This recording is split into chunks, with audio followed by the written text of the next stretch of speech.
Vamos continuar. Ontem eu falei sobre acautelai-vos dos falsos profetas, que se vos apresentam disfarçados em ovelhas. E eu expliquei, falei já de início sobre a palavra acautelai-vos, falei sobre o disfarçados, os múltiplos disfarces, mas que tem uma caracterização de piedade, que é de ovelha para enganar, mas que por dentro são lobos roubadores. Mostrei como Jesus foi óbvio na lógica dele, dizendo: olha, é pelo fruto que você conhece, não é pelo argumento, não é pela doutrinação, não é pela performance, não é pelo palco, não é pelo púlpito, não é pela teatralidade, não é pela comunicabilidade de camelô, não é por nada disso, é pelo conteúdo e pelo conteúdo da vida, sobretudo, o que qualifica um ensinador do Evangelho, de acordo com Paulo, escrevendo a Timóteo no capítulo 3, do verso 1 ao verso 7, e como eu falei na semana passada, as principais qualificações são qualificações de natureza de caráter. Caráter. Seja um bom marido, bom pai de família, tenha temperança, modéstia, não seja dado a nenhum tipo de alterador de consciência que tire a sobriedade do indivíduo, que tenha um casamento tranquilo e estável, seja marido de uma só mulher, não viva em promiscuidades nem em dissoluções, tem um bom testemunho dos de fora, da sociedade circundante, exterior, e uma quantidade enorme de coisas assim, de caráter, de qualidade. É isso o que qualifica.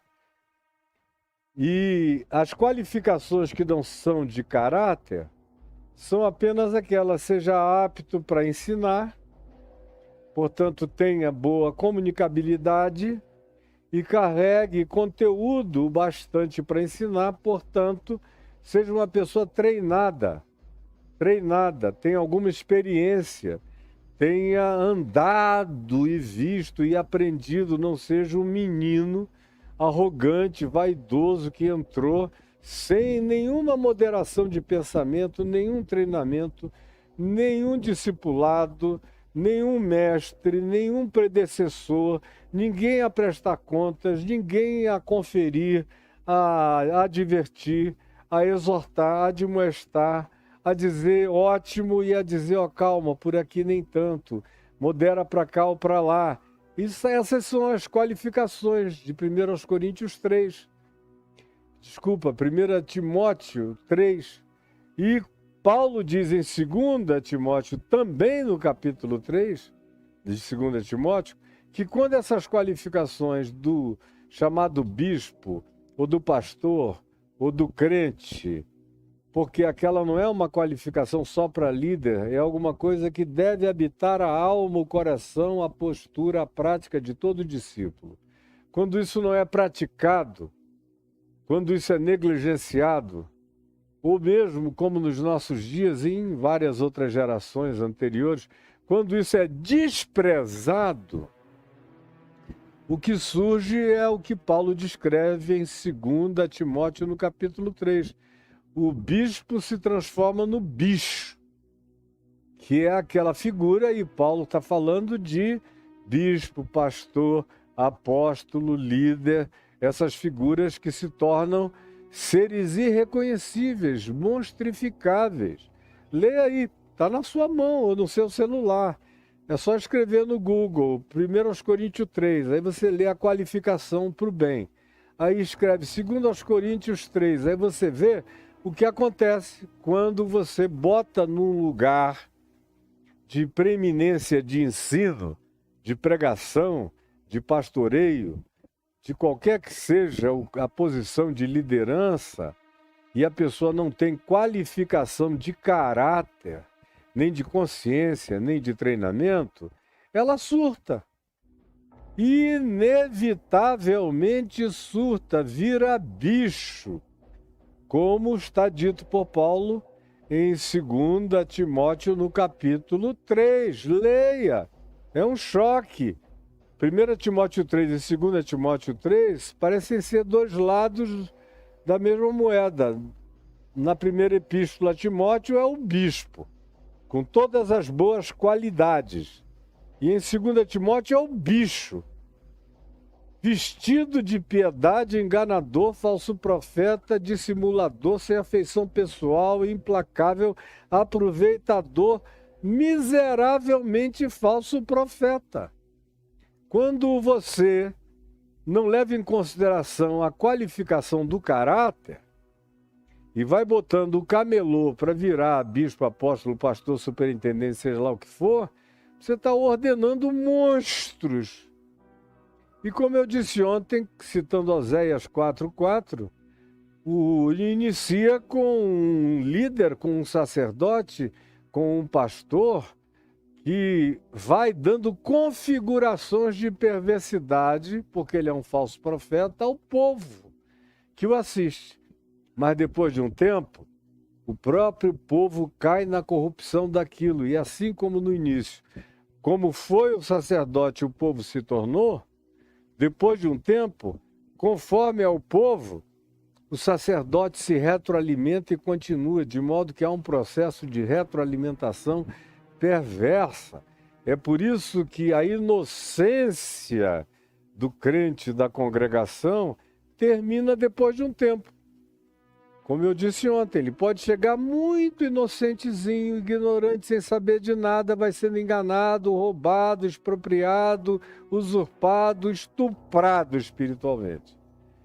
Mas depois de um tempo ele vai virando cônjuge de malandro, vai começando a gostar de apanhar, vai aprendendo, depois de ter apanhado muito, a bater nos outros, vai entrando no processo, vai crescendo na hierarquia da maldade, e daqui a pouco ele já não tem mais nada de inocente, ele é cúmplice.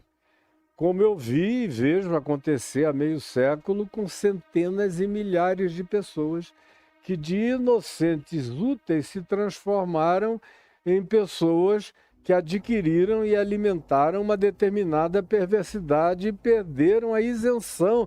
Não são mais ignorantes e inocentes, são cúmplices e partícipes de tudo que seja mal.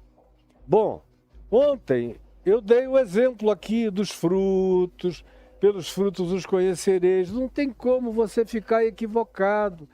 Eu expliquei quais eram os frutos. É o fruto do Espírito Santo: amor, alegria, paz, bondade, longanimidade, fidelidade, longanimidade, mansidão, domínio próprio, justiça, verdade, generosidade. Esses são os frutos que emanam de qualquer pessoa que conhece o Evangelho, que conhece Jesus. Ele é assim. Não na performance de palco, ele é assim em casa, na cama, com os filhos, com a mulher, com todos os que trata, no convívio, na gentileza, na busca de fazer as coisas da melhor maneira que seja possível, porém, tudo dentro do diapasão, tudo dentro do parâmetro, tudo dentro dos escopos do amor. E produzindo o fruto do amor, para o qual nós fomos escolhidos, como eu também citei ontem, quando Jesus diz em João 15, não fostes vós que me escolhestes a mim, pelo contrário, eu vos escolhi a vós outros e vos designei para que vades e deis fruto, e o vosso fruto permaneça. Vosso fruto permaneça. E o único fruto que permanece não é construir um templo, que tem vida curta e acaba. Depois assume um outro pastor lá que transforma aquilo numa coisa irreconhecível. O povo morre e o que um dia foi lindo, bonito, se transforma numa coisa horrorosa e irreconhecível. O fruto que não acaba não são as edificações físicas, não é o tamanho da congregação, não é a arrecadação desse grupo, não é a aparência que durante uma geração se criou, se apresentou, se performatizou a respeito. O fruto que não acaba é o amor que dura para sempre, que é a única chance, é o único fruto com chance de passar de uma geração para outra, de se transformar numa cultura com permanência, com continuidade, com perpetuidade, com durabilidade. Do contrário, é sempre experiência de verão, avivamento de 3 meses e que acaba logo e se transforma em confusão. Como, pelo amor de Deus, você já viu isso muitas vezes para poder dizer que não sabia.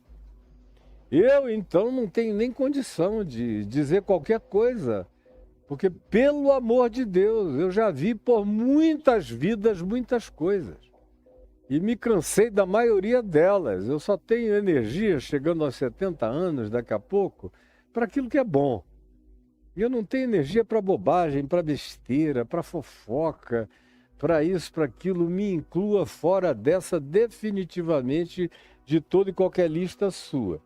Não tenho tempo para os raivosos, para os zangados, para os odiosos, para os odientos, para os que se dão ao trabalho de escrever pauperismos perversos e medíocres sobre a alma dos outros. Não tenho tempo e você também não deveria ter, pelo amor de Deus. Falso profeta, a gente sabe como ele é. E se ele não ama, ele pode ter todos os disfarces das aparências eclesiásticas, ministeriais, discursivas e acadêmicas. Ele é malzinho. É malzinho. Se ele não tem a mínima discrição em relação à alma do próximo, desculpe, ele é qualquer coisa menos um bom irmão. Muito menos um profeta de Deus. Ele está na categoria do falso profeta ou dos que estão namorando com a mentira. Então, no dia de ontem, nós concluímos dizendo assim, pois, por causa de toda essa lógica que eu expliquei no dia de ontem, explicando a simplicidade da narrativa de Jesus sem nenhuma complexificação, o verso 20 conclui dizendo assim, pois, por causa disso, por causa dessa lógica, por causa dessa advertência, por causa de tudo que eu ensinei a vocês até aqui, entendam que é pelos seus frutos, fruto de vida, fruto de amor, fruto de intimidade, fruto na privacidade que a gente pode acessar, fruto na doçura que a gente pode compartilhar, porque a boca fala do que está cheio o coração. E se as coisas que alguém apresenta no palco, no púlpito, na performance, na plasticidade da cara, do mascaramento, da hipocrisia, não se manifestaram ainda devidamente para você que deve estar com catarata espiritual, sem enxergar as coisas com nitidez nem com clareza, Jesus prossegue do verso 21 ao verso 23, não deixando mais nenhuma dúvida. Se ficou alguma subjetividade na explicação de ontem sobre o fruto, não é a árvore que importa, é o fruto. A árvore, especialmente nos dias atuais, pode ser objeto de enxerto, de transformação genético-botânica, pode viver as anomalias e pode se tornar híbridos variados. Pode ter cara de mangueira e produzir mandacaru. Hoje em dia a genética consegue fazer isso. Nos dias de Jesus, não. O fruto correspondia ao que a árvore era.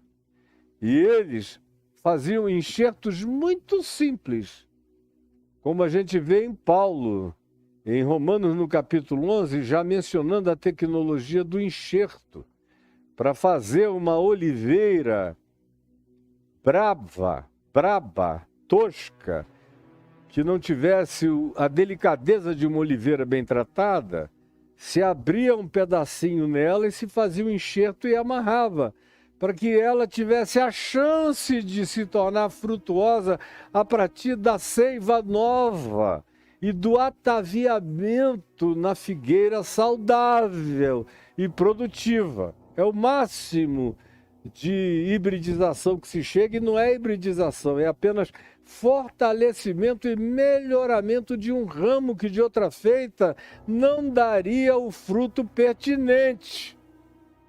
Está lá em Romanos 11 como ilustração para a gente, que somos como oliveiras bravas, toscas, selvagens, e fomos enxertados numa oliveira melhor de amor e de graça, para produzirmos o fruto dessa nova seiva.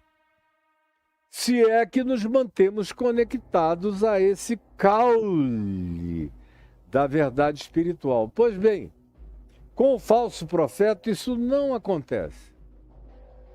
Ele não tem vínculo, como Jesus diz, ele é um ramo cortado e lançado fora.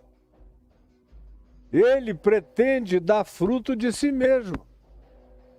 Ele está desconectado da seiva, do caule original, mas ele tem a pretensão de frutuar por conta própria.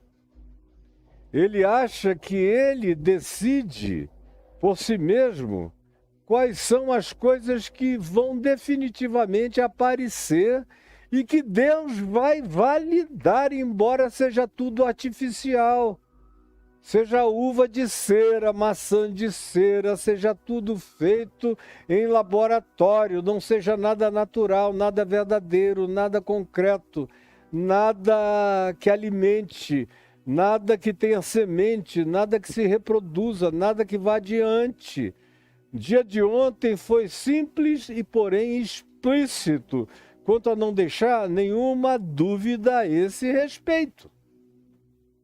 Agora a gente prossegue hoje, com Jesus mostrando quais são as estratégias mais usadas pelo falso profeta, que está aí na tua cara, que você segue, que você aperta o sininho, que você vai ver toda vez que diz fulano está no ar ao vivo, você corre lá para ouvir um monte de babuzeiras, de mentiras, de besteira. Você que não conhece nada de coisa alguma, não leu o Novo Testamento, não se interessa pelos evangelhos, não conhece a mensagem de Jesus. Você que, se alguém disser em nome de Jesus, já diz então deve ser verdade. Podendo vir a partir daí a coisa mais louca, mais treslocada, mais completamente enganosa, mais totalmente estelionatária, mas se vier ungida, coberta, vestida, travestida, plastificada, com o nome de Jesus, você já engole, como eu disse ontem, a largos sorvos. Como diz o Salmo 73, falando do povo enganado pelos obreiros da iniquidade, e que bebem do que eles servem e tomam a largos sorvos. Guti, guti, guti, guti, guti, guti, guti. Aí não tem ninguém que possa te ajudar, cara. Ninguém que vá te ajudar nem te melhorar. Não tem como a tua vida dar um salto de qualidade. Ontem eu respondi uma pergunta que veio na minha caixinha aqui no Instagram, no YouTube e em outras plataformas, de alguém dizendo, eu faço tudo o que me mandam, mas a minha vida nunca muda. E eu dei uma resposta, que é uma resposta à mesma pergunta que eu estou ouvindo há meio século. O que eu já encontrei de milhares e milhares e milhares de pastores e de pessoas, e de mulheres de pastores, e de gente de todo tipo, em todos os lugares, e no mundo inteiro. Em todos os países, em milhares de lugares, centenas de etnias, dezenas de línguas, as pessoas me dizendo a mesma coisa. Olha aqui, pastor, eu já fiz tudo o que a doutrina me ensinou, o que a igreja mandou, o que o sacerdote ensinou, o que o pastor recomendou. Eu obedeço todos os ditames, todos os preceitos e mais preceitos, regras e mais regras, faço tudo. Mas a minha vida continua vazia, oca. Por que será que é assim? E você vai ver lá no meu Instagram, essa semana vai ser postada a resposta. Curta, porém direta. E no dia de hoje, eu vou, de certa forma, falar sobre isso de modo mais extenso. Por que que você segue essas pessoas e a sua vida não muda? A única expectativa, como eu mencionei ontem, para você, ou as únicas são o dinheiro,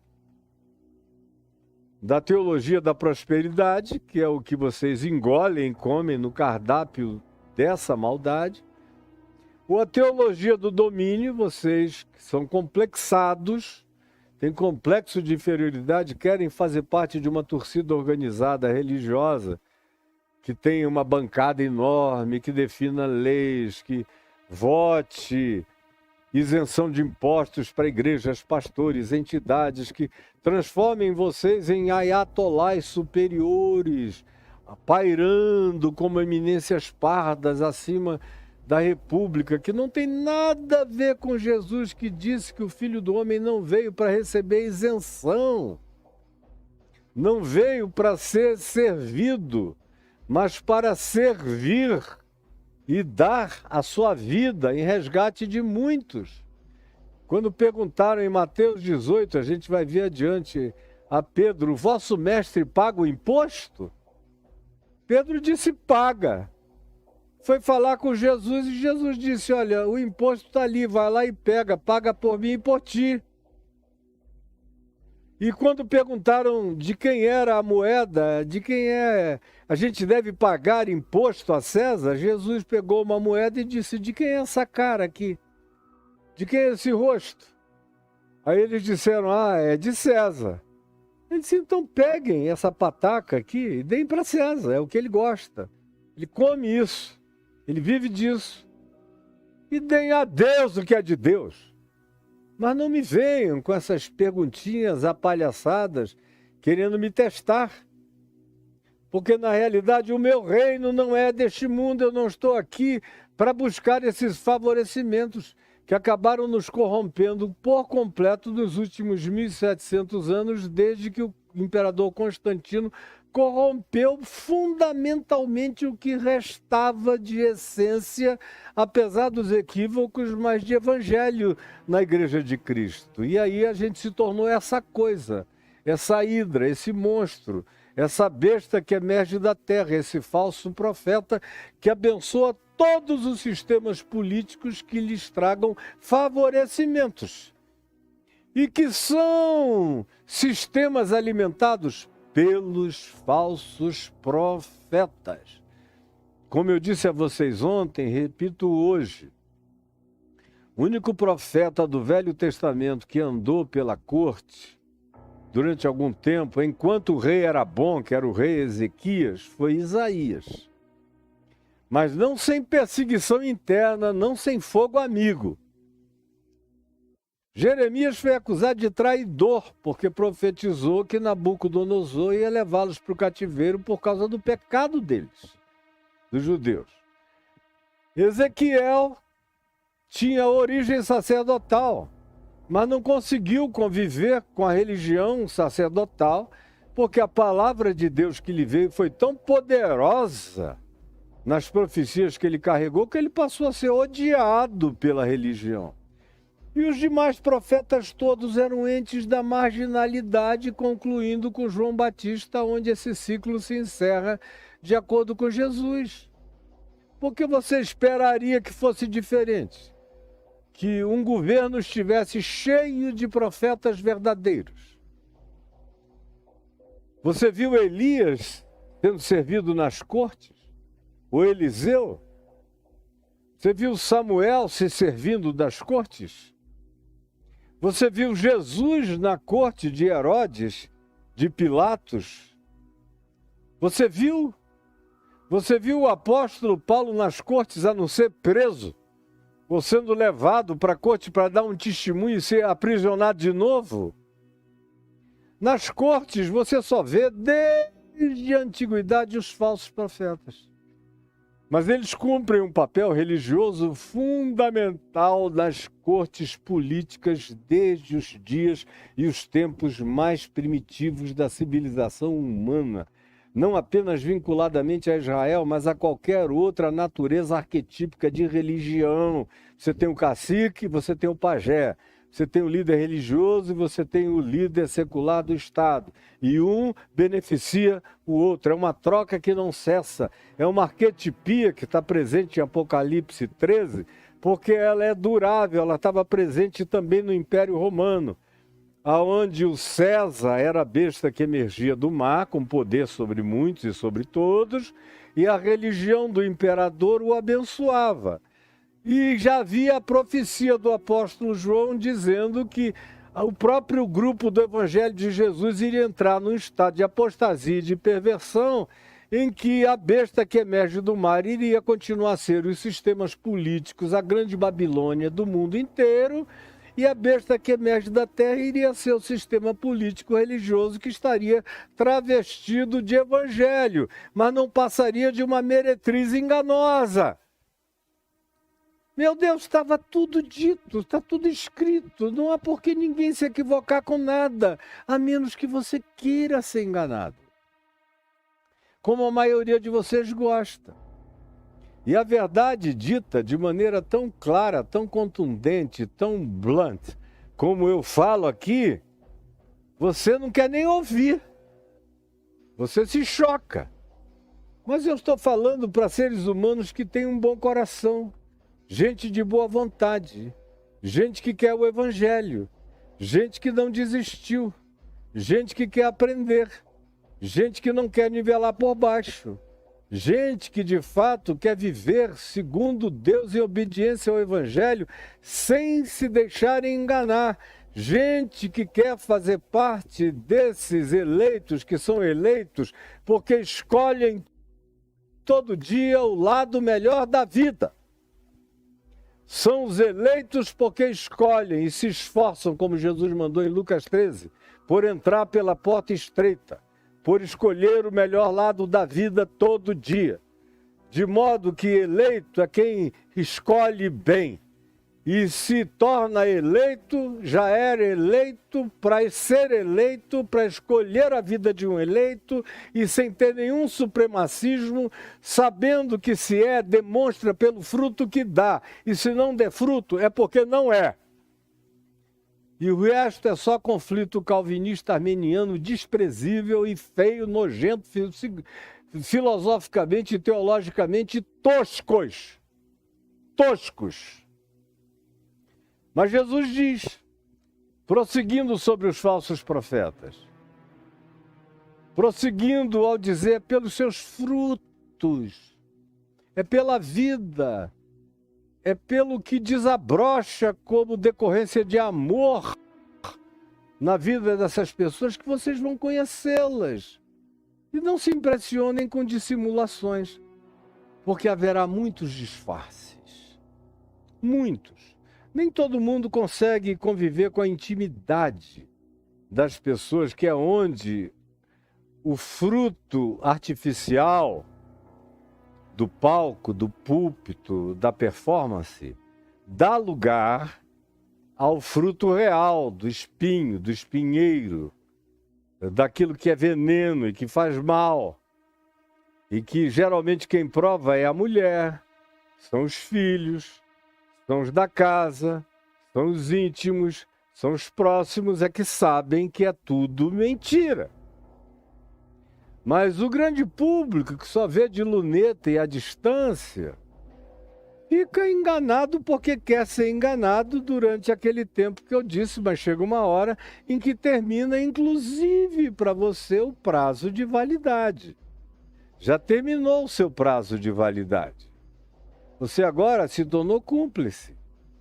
E preste atenção, porque o destino do falso profeta acaba se transformando também no destino do seu cúmplice, acomodado e mantenedor do engano e da mentira, conforme muita gente que me vê e me ouve faz todo dia.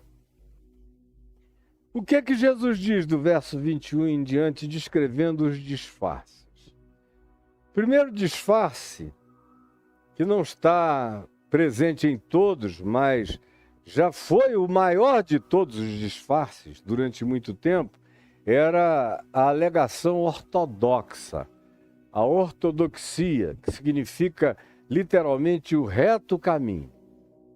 Era como Jesus diz lá em Apocalipse, no capítulo 2, a igreja de Éfeso, que diz, olha, a doutrina é boa, vocês até que resistem a algumas coisas malignas, vocês têm até uma boa articulação ortodoxa, mas eu tenho contra vocês que vocês não têm mais amor. Vocês vivem só da cara para fora e só do exterior.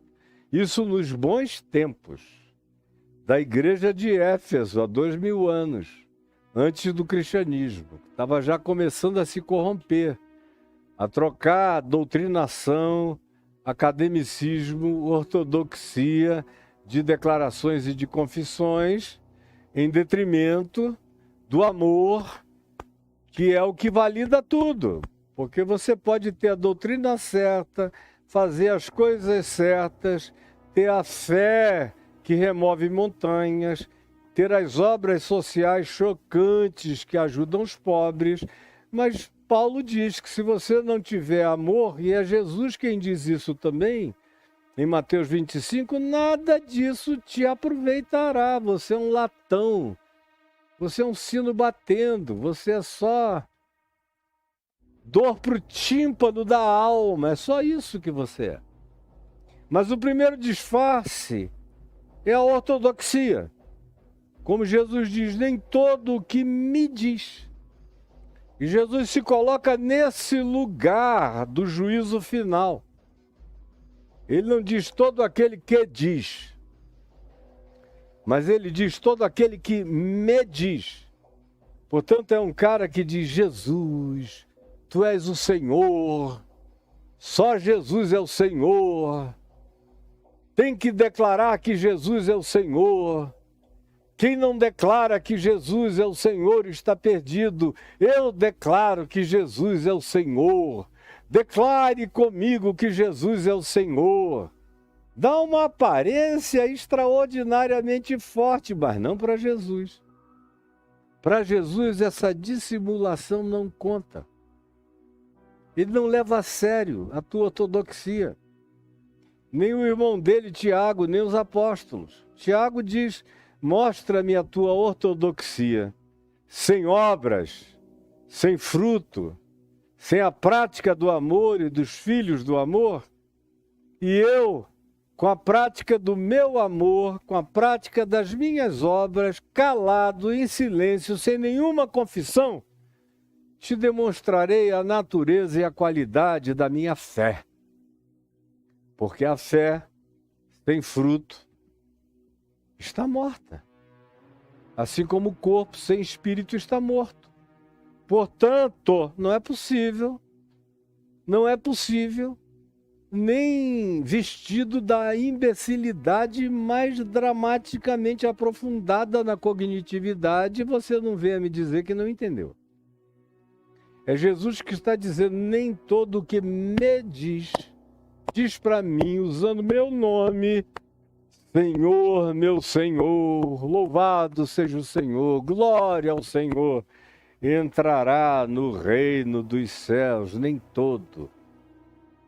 Há uma quantidade enorme e à medida em que os anos passam, prolifera a quantidade dos milhões que Jesus diz que me dizem. Senhor, Senhor, mas que não vão entrar. Vão ficar de fora sem apelação. Aí você diz, você está sendo radical, Caio. Eu não, cara. Eu não sou o herege, o concessivo, o liberal. Eu sou cheio de concessão, de misericórdia, de carinho, de tudo, para com aqueles para os quais Jesus manifestou amor, concessividade, compaixão e misericórdia.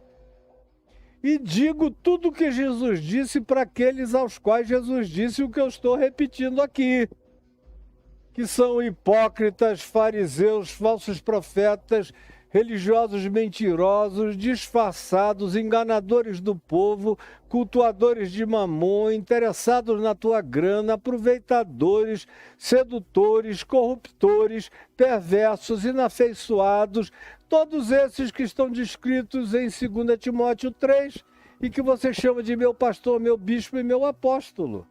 E agora perdeu o prazo de validade de inocência. Você agora virou cúmplice, minha filha, meu filhinho, cúmplice.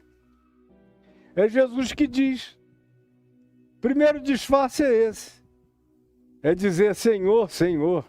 Mas nem todo o que fica me exaltando, me chamando pelo nome, sobejando o meu nome, cuspindo o meu nome para todo lado, alagando esses microfones com saliva do meu nome, chega a cheirar mal a 1 metro de distância, do hálito podre desses mentirosos, entrará no reino dos céus, mas tão somente aquele, mas tão somente aquele, mas tão somente aquele.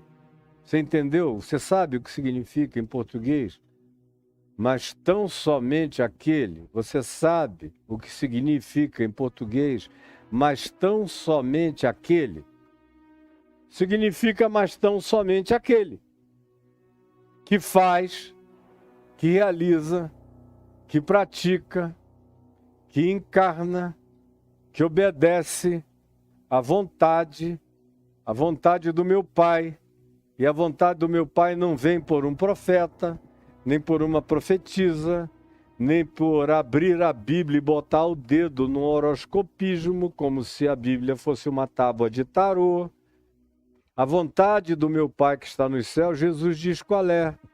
É o que ele prega, é o que Jesus ensina. Jesus é quem ensina a vontade do Pai que está nos céus. A vontade do Pai que está nos céus é o Evangelho. Ele disse isso a todos, incluindo a Maria e aos seus irmãos. Abra aí Marcos, no capítulo 3, para você não achar que eu tenho um evangelho particular, do qual eu tiro coisas que você desconhecia, só porque você não conhece nada. Mas abra aí Marcos 3. Quando Maria chega com os irmãos de Jesus, dizendo, vamos prendê-lo, porque está louco, perdeu o juízo. Maria surtou com os irmãos de Jesus. Vamos prender, esse garoto não come, não bebe, não sei o quê, tal, fica só curando, expulsando demônios, atendendo pessoas. Vamos prendê-lo, ele perdeu o juízo. Aí foram de Nazaré até onde Jesus estava, em Cafarnaum, para prendê-lo e levá-lo para casa amarrado. Aí mandaram um recado, chegaram lá, a casa estava tão cheia onde Jesus estava ensinando, que eles não conseguiram nem se esgueirar e entrar.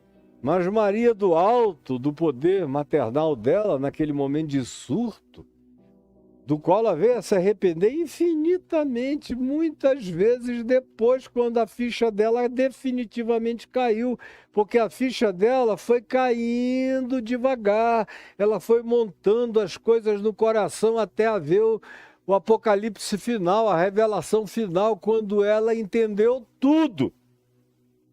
Mas não foi assim desde o princípio. E a prova disso é Marcos 3. Com os irmãos a mesma coisa. E João diz no capítulo 7 que nem os irmãos dele criam nele. Por isso é que Jesus diz, ninguém é profeta na sua própria casa, nem entre os seus. Mas lá em Marcos 3, quando Maria chegou e mandou aquela ordem, Jesus saiu para dizer, sim, mamãe, o que tu queres, meus irmãos queridos, o que me aconselhais, me dizei. O que ele fez? Quando veio o recado, ele sabia o que estava acontecendo no coração deles, a impertinência, o surto, o autoritarismo, o sentimento de supremacismo, de dominação, de controle. Achando que o DNA dava controle sobre o gene de Deus em Cristo Jesus. Que pateticidade! Aí Jesus só olha em volta. Quando disseram, a tua mãe está aí fora com os teus irmãos e ela quer que tu saias para falar com ela e com eles. Aí Jesus olhou no olho de cada pessoinha dentro da sala, menino, menina, velho, criança, jovem, moça, todo mundo, as dezenas apinhadas em volta dele, e disse: eis aqui a minha mãe, apontando para uma senhorinha ou para todas as senhoras. Eis aqui as minhas irmãs, para as moças. Eis aqui os meus irmãos, para os jovens. Eis aqui a minha família, porque minha mãe, meu irmão e minhas irmãs são apenas e todos aqueles que fazem a vontade do meu Pai que está nos céus. São esses que obedecem o Evangelho. Se Jesus disse isso para Maria e para os irmãos dele, imagina para esse bando de falsos profetas. Você espera o quê? Um tratamento diferente para essa mentira toda, para esse surto todo, para essa loucura toda? Para essa arrogância toda? Me inclua fora disso para sempre, nem volte para me ouvir, porque eu não vou relativizar o Evangelho para agradar ninguém. Ninguém. Primeiro disfarce é a hipocrisia da ortodoxia, de usar as palavras certas. A palavra mágica é Jesus é o Senhor. Aí todo mundo diz, o caramuru, caramuru. E não quer nem saber o que se fala depois. Como Jesus é traído no resto da descrição, da narrativa, do ensino. Como se ensina o oposto, a antítese, o elemento contraditório a tudo quanto ele viveu, ensinou e mandou viver e praticar. Como boa nova, como evangelho para mim e para você, que é a única coisa que me catapulta para a experiência da vida abundante, segundo Cristo Jesus. Mas você fica só seguindo os que dizem Senhor, Senhor, e que não dão o fruto, porque eles mesmos não provam o senhorio de Cristo. São só obediências a usos e costumes, do lado de fora é só performaticidade, o coração está longe de Deus. Como eu disse ontem, a maioria desses são ateus. Os maiores ateus que eu já conheci são aqueles que dizem Senhor, Senhor. E são cínicos, hipócritas, indiferentes, mentirosos, o tempo todo produzindo aparência de fruto para fora e são seres de fato venenosos para o lado de dentro. E você está aprendendo... está perdendo o prazo da sua isenção. Está perdendo o prazo de validade. Você está mergulhando já numa atitude de cumplicidade. E não haverá apelação depois. Não tem última instância. Você está aqui, ouvindo, na instância mais adequada à verdade do Evangelho para você decidir ou escolher. Mas o primeiro disfarce, o mais maligno é esse, de vir carregado desse espírito de ortodoxia de palavras, de construção e de declaração de esconderijos doutrinários e ortodoxos. Dentro o que você encontra é mentira. Como Jesus disse, são sepulcros caiados. Por fora é tudo pintadinho, mas por dentro está cheio de rapina, de putrefação. É insuportável. Não dá para remover a pedra porque ninguém aguenta a expressão fétida do que dali exala. Segundo grande disfarce é o disfarce de natureza sobrenatural. É o apelo para a sobrenaturalidade, é dizer, olhe para mim, eu sou diferente. Quando o cara não tem ortodoxia para apresentar e para trás dela se esconder, ele não tendo isso, e cada dia é menos gente que se esconde atrás da ortodoxia, o despudor tomou conta generalizadamente da maioria, então você ouve todas as heresias, barbaridades, negações, mentiras, invenções, construções sobre Jesus inacreditáveis. Faladas aí na internet, vendidas até como cursos caríssimos, que são adquiridos por vocês, pagam pelo engano. Mas a falta de pudor foi reduzida a menos não sei quanto, de tão negativo que é. O despudoramento virou geral, até em relação ao que antes era o pretexto ortodoxo. Ainda há aqueles que se escondem aí, que se dissimulam aí. Mas a grande maioria se disfarça atrás do pretexto sobrenatural, ou paranormal, ou da impressionalidade miraculosa. Atrás desses elementos é que a grande maioria que nos cerca, provavelmente 90 e tantos % dos que nos cercam, se escondem atrás desses disfarces, desses mascaramentos, desses tapumes. Como diz Jesus no verso 22, muitos, não é pouca gente não, são muitos. Ele não diz alguns, ele dá a entender que assim como a porta é larga, o caminho é largo, são muitos. Ele diz, são muitos os que entram e são muitos os que fazem assim. São muitos. O difícil é achar gente diferente, está cada vez mais difícil. O fácil é encontrar essa loucura que está para todo lado, em todas as esquinas. O difícil é encontrar o oposto. Mas ele diz muitos, naquele dia, que não é ainda hoje. Hoje ainda é o tempo do engano. O cara vai enganando, engana 1 mês, 1 ano, 2 anos, 10 anos, 20 anos, 30 anos. Eu vi gente que roubou, que enganou, que adulterou em série, industrialmente, que seduziu, que mentiu, que pedofilizou, que fez de tudo que você não pode nem imaginar. E eu não tenho nem tempo para descrever nos detalhes de tão nojento que é. E que viveu 60 anos naquela porcaria. Esses são os mais infelizes de todos os seres humanos. Eu fico grato quando eu vejo uma pessoa que começa a fazer essas coisas e é logo apanhada. Eu fico grato a Deus. É sinal de que não são bastardos por inteiro. Porque é o Evangelho que diz isso. É o escritor de Hebreus que diz isso. Que bem-aventurado, feliz, é aquele que recebe a disciplina de Deus logo. Aquele para quem escreveu, não leu, o pau comeu, é um bem-aventurado. Se receber essa disciplina e cair em si, e fizer um loop de desenvolvimento da sua própria consciência e disser, meu Deus, o que eu estou fazendo da vida? Por que eu entrei nessa de corromper o Evangelho achando que não haveria consequências?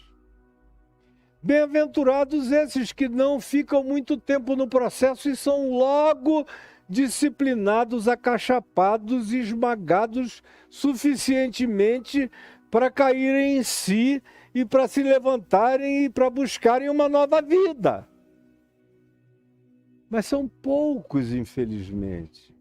A maioria fazem parte desses muitos que vão até aquele dia, que vão a vida inteira enganando e sendo enganados, como diz Paulo em 2 Timóteo, no capítulo 3, nos versos 6 e 7.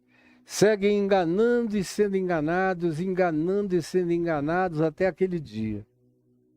Aí chega aquele dia. E aí o cara chega lá, Senhor, Senhor. Confissão de fé de Westminster, credos, defendi a fé, me levantei contra os hereges, fiz isso e fez aquilo. E a única pergunta é, a quem tu amaste? A quem tu amaste de fato e de verdade? Tu não amaste nem os teus. Como Paulo diz, aquele que não ama os seus, aquele que não ama os imediatos, é pior do que o pior incrédulo. Tem negado a fé e é pior do que o pior incrédulo. Aquele que não consegue nem amar os seus com aquele amor de DNA, de gene, no grego storge, que é aquele amor de sangue. Nem isso eles conseguem, de tão perversos que são. Naquele dia,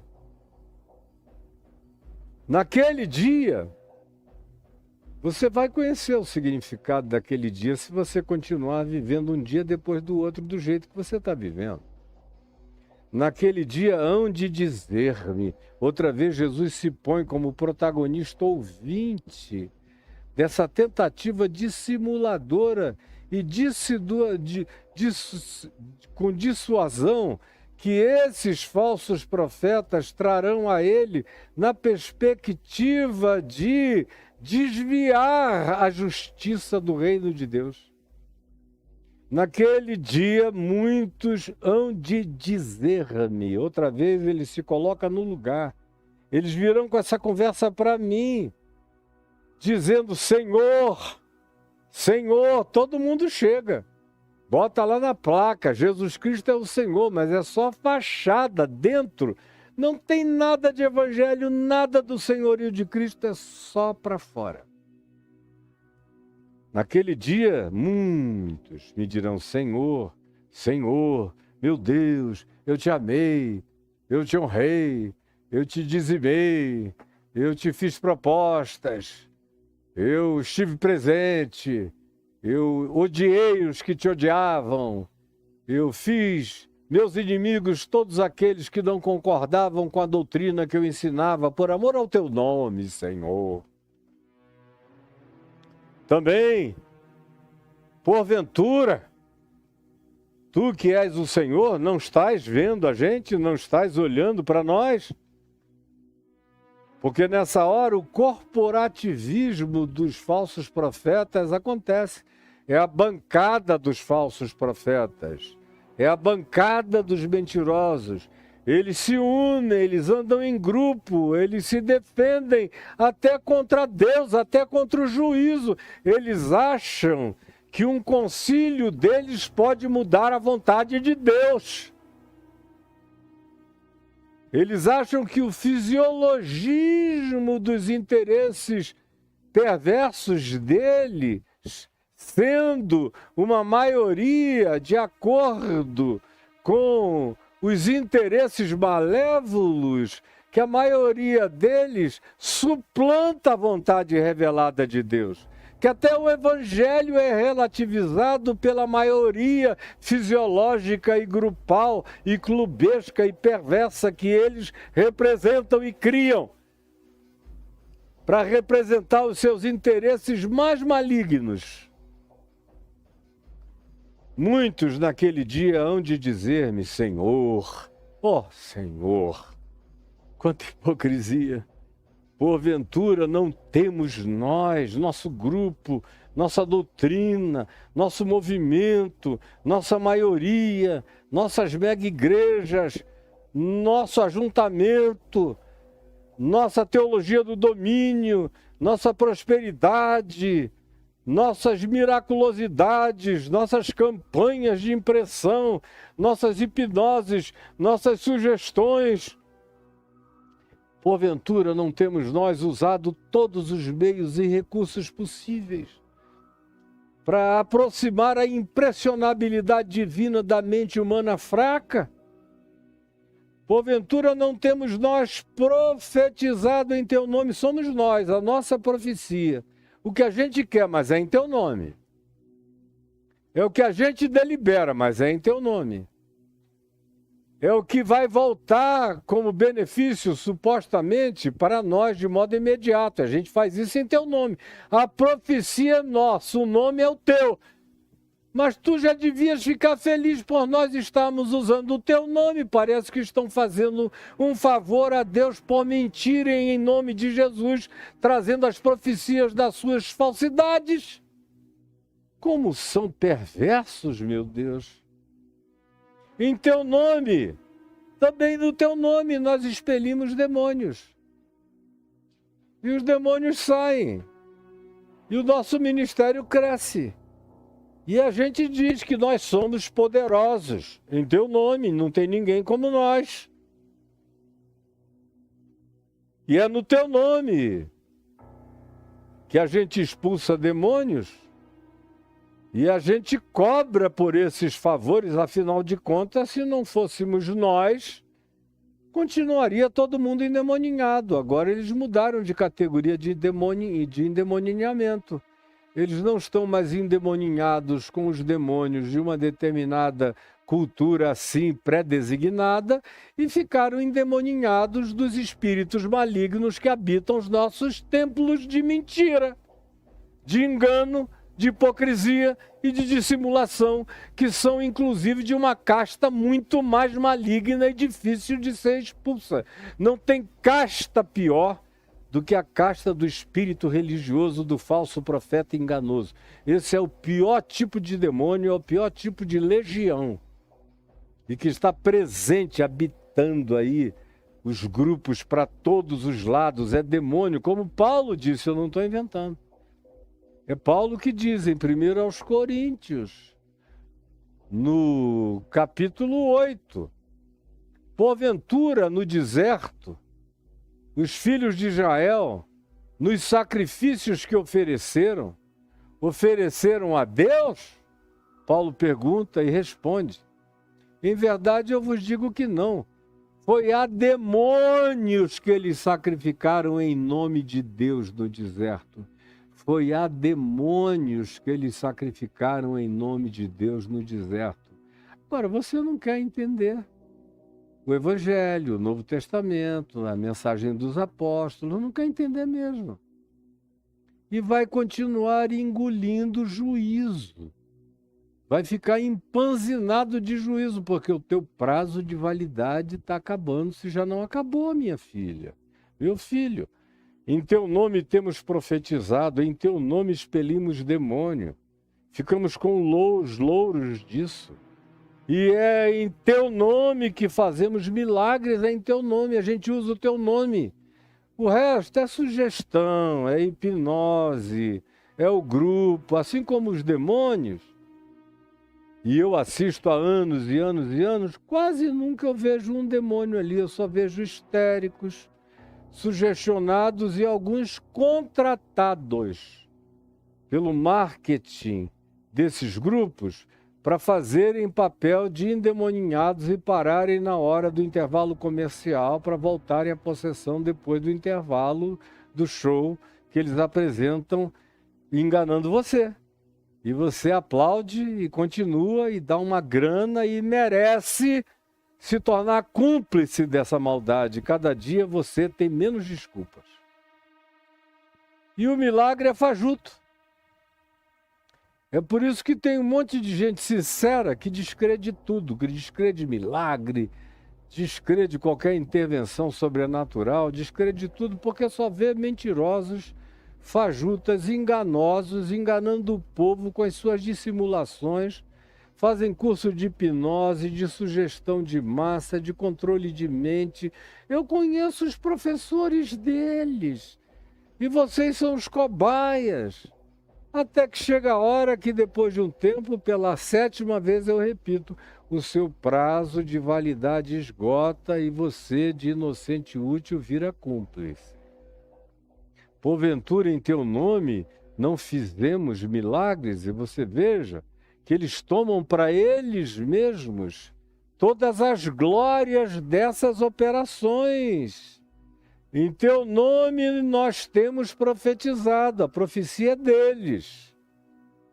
Quando calha de ter uma assembleia de idiotados, eles fazem a festa com as sugestões com as quais eles insinuam a mente dessas pessoas. Eles expelem demônios, ele diz, nós expelimos. O poder é deles, o demônio é deles, a artificialidade é deles, o teatro é deles, o palco é deles, a mentira é deles.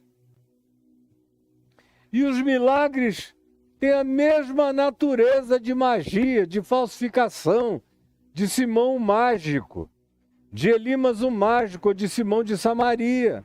São enganadores da mesma natureza, só se tornaram muito mais sofisticados e numa quantidade industrializadamente distribuída pela terra inteira, em nome de Jesus e do cristianismo, e você está aí alimentando essa coisa inteira.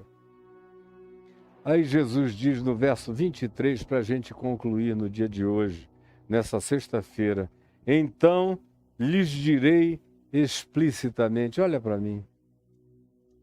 É Jesus falando. Olha para mim, está me olhando? É Jesus falando. Viu, Caio? É Jesus falando aqui, ó. Nessa câmera para cá, meu amigo Caio, querido. O teu botão deve estar preso aí dentro. Muito obrigado. Desprendeu o botão. Preste atenção no que ele diz. Então, Jesus dizendo: lhes direi explicitamente. Não é implicitamente, não é gentilmente, não é dissimuladamente, não é para que bom entendedor entenda, não é na base de um pingo é letra, não, é explicitamente. Então vos direi explicitamente, então direi a vocês, que estão dizendo nós. Você que é parte desse nós, é para você que ele fala. Você que é parte desse nós, no plural, na primeira pessoa do plural, nós, vós, eles. Você que faz parte desse nós, faz parte desse nó, que é um nó górdio, não desatável. Está amarrado nisso, como quem amarrou, conforme Jesus disse lá em Cafarnaum, uma pedra de moinho no pescoço. Nós vamos ver isso logo adiante. Jesus disse: era melhor para vocês terem amarrado uma pedra de moinho de 1 tonelada no pescoço e pulado aqui no meio do mar da Galileia. Era muito melhor se vocês tivessem tido a dignidade de um suicídio. Suicidas se levantarão no juízo, porque não aguentaram de remorso ou de dor e tomaram uma providência, já que não estavam conseguindo parar com a sua malignidade, se pararam em relação a ela, mas vocês nem isso. Nem para Judas Iscariotes vocês servem, vocês vão até o fim enganando na perversidade. Jesus disse: seria tão melhor. É Jesus falando. Se fosse eu dizendo, já era fala de um herege. Mas mesmo sendo Jesus falando através da minha boca, ainda é a fala de um herege, porque Jesus não pode falar as verdades através das pendias de falar mentira na boca daqueles a quem vocês ungiram como os seus profetas de mentiras prediletas. E vá viver com esse juízo de verdade, com testemunho do Espírito Santo no seu coração. É com você que eu estou falando. Não é com ninguém ao seu lado. É exatamente com você, que está no meio disso tudo. Então lhes direi, então te direi explicitamente, sem equívoco, sem titubeio. Eu nunca te conheci. Eu não sei quem você é. Você pregava em meu nome? Você vive dizendo Senhor, Senhor, defendendo doutrinas ortodoxas, botando pessoas nas fogueiras, queimando, exilando, banindo, jogando em ostracismo, afastando, dizendo que não merecem estar na sua congregação, porque aí são só os santos, são só os justos, são só os que dizem Senhor, Senhor, mas não fazem a vontade do Pai que está nos céus. Vocês são esses. Vocês que dizem, em teu nome fazemos muitos, oh, quantos milagres. Deus está honrando o nosso ministério, olhem as multidões, milhares e milhares. E uma das provas da bênção são os milhões e milhões em dinheiro, são as compras, as aquisições, as fortunas, em nome de Deus, os privilégios adquiridos, o que a gente consegue pela nossa pressão, com o nosso capital de voto, com as nossas bancadas perversas, com as nossas imposições, tudo isso em teu nome, Senhor, para a tua glória, Senhor. A profecia a gente faz, a gente ousa, a gente declara, eu profetizo. Tu não falaste nada com a gente, mas a gente tem a coragem. A gente tem a cara de pau de dizer eu profetizo. Nada se cumpre, mas a gente continua mentindo. Em teu nome. E só pelo fato de estarmos usando o teu nome, tu já devias te sentires devedor para conosco, porque estamos divulgando o teu nome. Se não fôssemos nós, quem divulgaria o teu nome? Mesmo com tanta mentira, mesmo com tanta profecia falsa, mesmo com nada se cumprindo, pelo menos divulgamos o teu nome. Essa é a lógica dos malucos. É em teu nome que expelimos demônios. São os nossos demônios, as nossas castas, treinadas por nós, que se manifestam na hora que a gente bate a mão e o condicionamento já está posto, ou o ator já está contratado para fazer esse papel de endemoniado. Mas é em teu nome, e milhares então ficam impressionados, é em teu nome. Tu deverias nos favorecer. A mesma coisa com milagres, verdadeiros ou não, mas o cara diz que levantou um bracinho aqui, todo dia ele volta e diz que levantou de novo o mesmo bracinho. Ninguém é curado, mas pelo menos eu divulgo o teu nome toda noite e dou a impressão para os incautos de que tu continuas vivo e operando os milagres em nosso meio. Portanto, tu é que nos deves o favor de estarmos divulgando o teu nome. Do contrário, quem é que falaria tão veementemente do teu nome ainda que mentindo? A gente mente para a tua glória, ó Senhor. Portanto, favorece-nos. E não é possível que o juízo de Deus venha sobre nós depois da gente ser e fazer tanta publicidade, marketing, divulgação mentirosa do nome mágico de Jesus na terra. É isso que você está recebendo. É isso que você está seguindo. É isso que você está praticando. É exatamente isso ao que você se submete. Agora, o preço quem paga sou eu, e eu pago com todo prazer diante do Senhor, que me julga, me vê, diante de quem eu sou. E não tenho nada a esconder, nem de ti, nem de ninguém. Nada que eu não pudesse assumir quando eu quisesse. Eu só não ando nu porque eu tenho pudicícia. Mas não tenho nenhuma vergonha de nenhuma expressão da minha nudez humana. Não tenho. Nem na tua presença, nem na presença de ninguém. E quem quer que se saiba, meu amigo, sabe que nem na presença deles eu tenho qualquer pudor. Quando eu sinto que passaram do limite, eu digo a verdade e vivo com as consequências. Todo mundo sabe disso. Agora, você vai continuar assim? Eu estou aqui com Jesus aberto, falando claramente com a gente. E você é que decide, vai continuar assim? Fala aqui comigo. Vai continuar assim? É um dia antes que chegue aquele dia.